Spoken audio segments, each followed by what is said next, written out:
반갑습니다. 주식탐구생활 천지인입니다. 오늘 황금돼지의 증시 첫날이 개장이 되는데요. 아쉽게도 우리 증시가 코스피, 코스닥 모두 급락 마감을 했습니다. 특히 코스피 지수의 경우 2000포인트를 붕괴할지 모른다는 위협을 받고 있는데요. 이 원인과 배경에 대해서 생각을 해보고 대안이 있는지도 생각을 해보도록 하겠습니다. 장 초반 어느 정도 버텼던 증시가 점점 낙폭을 확대한 배경에는요, 이미 시장이 다 알고 있었던 내용입니다. 중국의 12월 제조업 PMI 지수인데요. 이미 제조업 같은 경우는 50을 하회하는 모습을 보였습니다. 이 내용은 다 이미 시장에서 알고 있었던 내용이에요.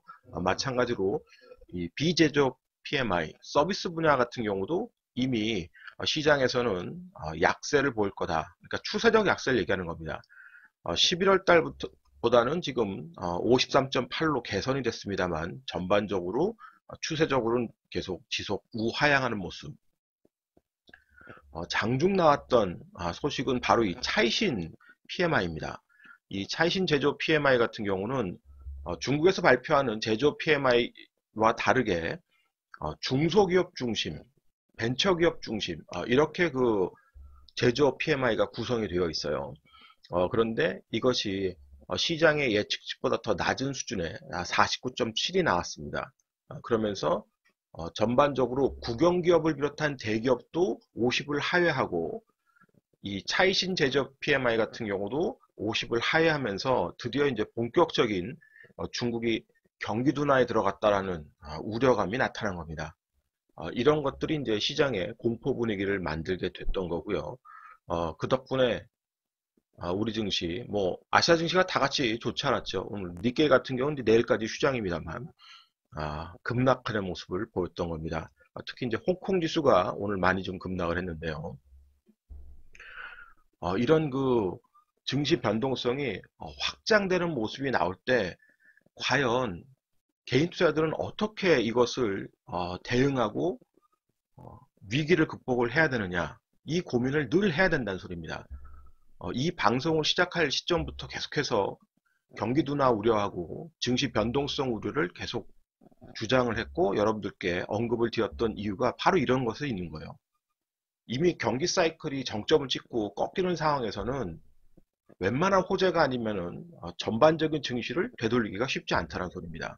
수급도 변해가는 과정이니까요. 자, 지금 보시는 것이 코스피 200 종목의 모습입니다. 한번 보세요. 과연 이 200 종목에서 여러분들이 수익을 만들 수 있는 종목이 몇 종목이나 되겠습니까? 거의 대부분이 다 푸르딩딩하죠. 추세적 상승을 만드는 종목이 많지 않다는 소리입니다. 자, 이것은 코스닥 150 종목인데요. 마찬가지죠. 지수가 좋지 않으면 종목이 대형주 중심으로 좋은 흐름을 보이기가 참 어렵습니다.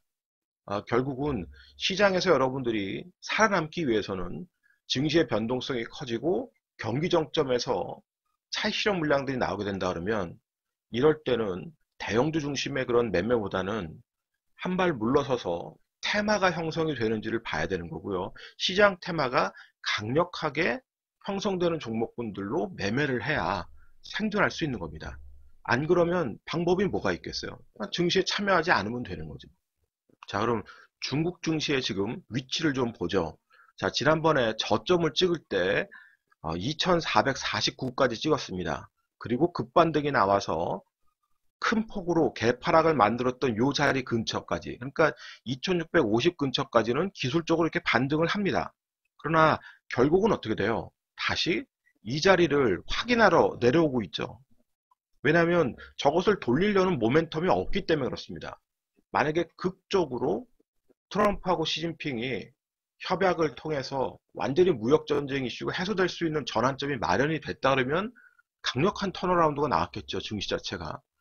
그러나 그런 모습이 아니다 그러면 결국 다시 확인 작업을 할 수밖에 없는 겁니다. 이미 새해 나온 소식들도 보면 미국 쪽에서 나오는 소식은 트럼프의 설레발 있죠. 만족할 만하게 좋게 지금 얘기가 진행되고 있다라고 하지만 중국은 뭐라 그래요? 겉으로는 그럴싸하게 포장을 하지만 내부적으로는 계속 단속에 들어가고 있지 않습니까? 특히 인민일보에서는 어느 누구도 우리의 굴기를 방해할 수 없다는 강력한 의지를 계속 표방을 하고 있습니다. 그럼 뭐겠어요? 무역전쟁은 쉽게 끝나지 않는다는 거죠. 그러면 결국 그러한 것들이 실물 경제에 이제 서서히 계속 미치게 될 거란 소리입니다. 그러니까 중국 증시가 저 2449를 깨버린다 그러면 이 종가상으로 장대 음봉으로 깨서 만약에 반등을 시도했는데 그 반등이 여의치 않는다 그러면 우리 증시는 2000포인트를 지지하기가 어려울 겁니다. 결국 시간의 문제지 2000포인트는 깨질 수밖에 없는 환경입니다. 그러니까 단순하게 우리가 지금 증시가 싸다, 저평가되어 있는 건 맞습니다만 그 저평가라는 기준이 시장의 심리하고 맞물려 있지 않으면 언제든지 더 저평가구간으로 떨어질 수 있다라고 얘기를 했었어요.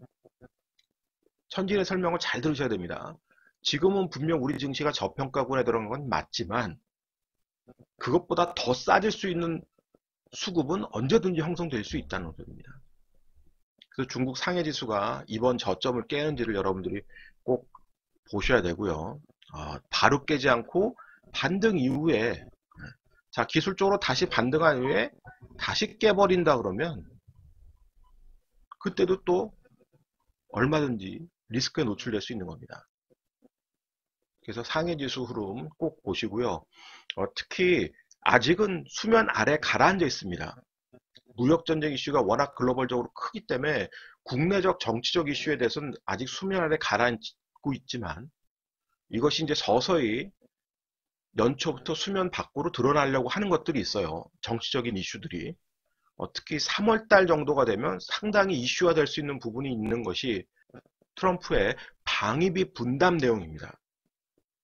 그동안은 우리 뭐 남북분배 이런 것도 있기 때문에 많이 딜레이 시켜놨지만 이제 더는 딜레이 못 시킬 거예요. 트럼프로서는. 분명히 우리들에게 방위비 분담금을 지금보다 훨씬 높은 수준으로 요구를 하게 될 겁니다. 그러면 그런 정치적 리스크가 나올 수 있다는 소리 우리 국내에서도요. 철군에 대한 얘기가 스물스물 벌써 나오고 있습니다.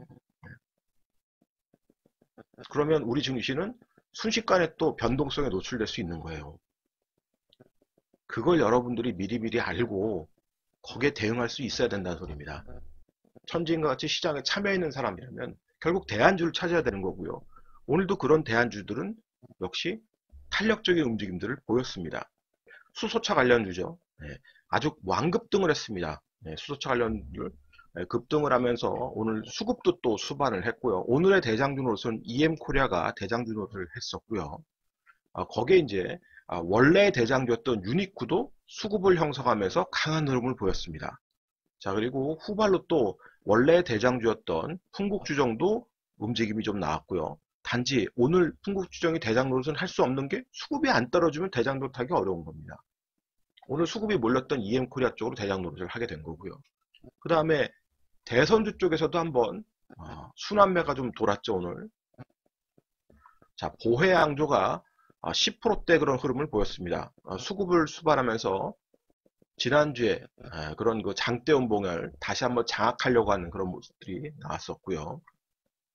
그리고 덕신하우징 같은 종목들 새롭게 부각된 유시민 관련 주제 이것도 역시 계속 거래가 쓴다는 건 뭐예요? 수급이 형성된다는 겁니다. 이런 쪽에서 대안을 찾아야 되는 거예요. 자, 그리고 JP모건 헬스케어 컨퍼런스에 대한 이슈가 있는 ABL 바이오 같은 경우도 오늘 지난번에 그런 그 윗골이 달린 것들을 장악하는 그런 모습을 보였습니다. 오늘도 수급이 좀 형성됐고요. 그러나 추세가 너무 가팔라지면 차익 실현이 계속 나올 수 있습니다. 그래서 오늘도 꼬리가 길어진 거고요. 이런 걸 대응할 수 있어야 돼요. 자, 마찬가지로 강스텐 바이오텍 여러분들께 알려드렸던 1대1 호스팅에 관한 종목들을 더 관심 있게 보시라. 자, 오늘 드디어 박스권을 벗겼습니다. 자, 이 박스권을 벗기는 그런 흐름을 나왔기 때문에 가팔라서 이제 차익 실현 물량이 나올 수 있습니다만 수급을 잘 보면서 수급이 이렇게 형성될 때 여러분들이 관심을 갖게 된다는 소리입니다. 또 5G 관련도 얘네들도 오늘 좋은 모습을 보였죠. 저평가 구간에 놓여 있다라고 여러분들한테 설명했던 삼지전자 같은 경우도 이틀 연속 수급이 형성되면서 좋은 모습을 보였습니다. 더 많은 거래가 터져주길 바랬는데 그런 부분 좀 아쉽죠. 그러나 지금 여러분들이 이걸 몰랐다 그래도 괜찮습니다. 왜? 결국은 또 순환하게 될 거예요. 5G 관련주, 헬스케어 컨퍼런스 관련주, 또 일부 게임주들도 또 움직이죠. 그리고 기존의 대장이었던 수소차 관련주들, 대선주들 순환할 겁니다. 수급이 계속해서 한쪽에 머물지 않고 왔다 갔다 옮길 수밖에 없어요. 왜냐하면 지금은 변동성에 노출되어 있는 장수고 리스크 장세이기 때문에 돈이 외부에서 많이 유입이 안 됩니다. 결국 들어와 있는 돈들이 회전을 하게 될 거예요. 들어와 있는 돈들이 회전할 때 그 수급을 보고 여러분들이 매매를 하셔야 된다는 소리입니다. 그러면 시장의 대안이 될 수 있는 거예요.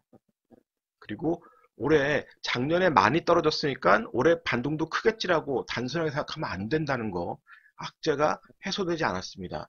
내부적 악재 계속 노출이 될 수 있는 거고요. 그래서 반등을 해도 여러분들 기술적 반등이라고 생각을 하시고 시장에서 수급이 형성되면서 재료가 수반되는 그런 종목에 집중해 보시기 바랍니다. 황금돼지의 첫날부터 좋지 않은 장세가 펼쳐져서 심리적으로 많이 힘드시겠습니다만 시장에 대안이 있으니까 여러분들이 대안주를 찾아서 황금돼지의 정말 큰 복을 맞는 대박의 해를 이뤄보시길 바랍니다. 새해 복 많이 받으시고요. 이 영상이 도움이 되셨다면 좋아요, 구독하기 부탁드립니다. 저는 다음 시간에 또 뵙죠. 고맙습니다. 전진이었습니다.